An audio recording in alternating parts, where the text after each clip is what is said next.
Hello everyone and welcome. Today we're going to be talking about reformatting your Canvas pages that have been formatted in tables into the most current Canvas format. So as we can see here, we have an assignment, and this assignment, while it doesn't really look like much, it is actually going to be formatted in a table. We also have a table within the table, and as you can see, it's not necessarily displaying correctly. So we're going to go ahead and open up this assignment. And now, as we can see here, we do have a table that the entire thing is formatted in, and again, a table within that table. So the reason why we want to remove this type of formatting and put it in a more conventional format is primarily due to accessibility. When we're creating tables in Canvas and really anywhere, in order to make them accessible, we want to make them as simple as possible. And as it is, these tables are just a little bit too complex, making it very difficult for a screen reader to navigate through it correctly. So that being said, I'm going to go ahead and expand this so we have a little bit more room to work with. And a lot of what we're going to be doing is actually just copying and pasting. So I'm going to copy this first little section, and I'm just going to paste it right below it. And then we will worry about the table in just a second, but for now I'm going to copy this text down here. And again, I'm just going to paste it right down here. And we saw that that table was not actually displaying correctly. You couldn't see any of the lines or anything like that separating all the cells. So we can do this one of two ways. We're going to recreate the table entirely. And so to start, I guess I'll go ahead and just insert a table. And this is a 6x10 table, so I'll go ahead and put that in. And then I'm going to go ahead and just drag this corner over a little bit and resize it a little closer to what we were working with before. So now we can fill out this table in one of two ways. We can fill it out manually, entering all the information in cell by cell, or we can fill it out by just copying all the cells in this table and pasting all the cells down here.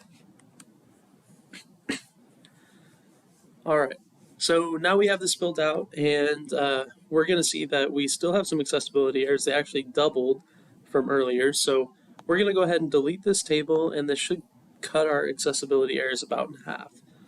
And so all of these accessibility errors are now going to be related to this table, and this is primarily because we just copy and pasted the table from earlier, where we at least copied its contents and pasted it into this table. And so along with the actual cell contents, it brought a lot of the cell formatting, which is why we're running into these accessibility errors. But thankfully, they're fairly easy to fix, and we will do that right now. So the first thing that we're going to see is that the table doesn't have a caption. So we're just going to simply enter in a caption really quickly. In order to be accessible, all tables should have a caption or alt text of some type. So I'm going to go ahead and click apply. And then we'll see that the next error, along with the other remaining 5 errors for 6 in total, are related to no header scope being identified. And thankfully that's something that we can fix pretty easily. We could fix it in the accessibility checker here simply by clicking on this drop-down menu, which may or may not work occasionally. In this case it's not working, but it would say row and we would click apply. But in this case, we're actually going to do it all at once by highlighting just this top line here. We're going to click the table button right up here in the ribbon. And then we're going to go ahead and click cell properties, and then go down here to scope. And right now it says none, and we're just going to go ahead and click row.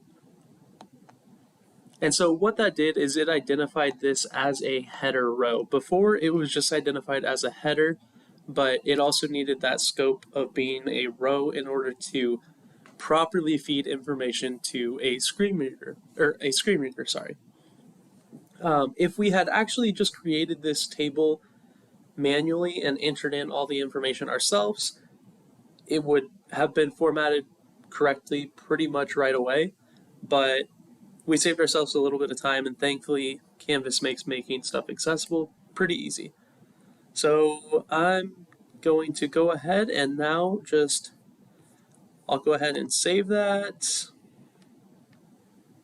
And after it loads, now we have our new directions. And they don't really look too different, but I can assure you that if you're using a screen reader to look through this, they would actually be wildly different and much easier to read in this case.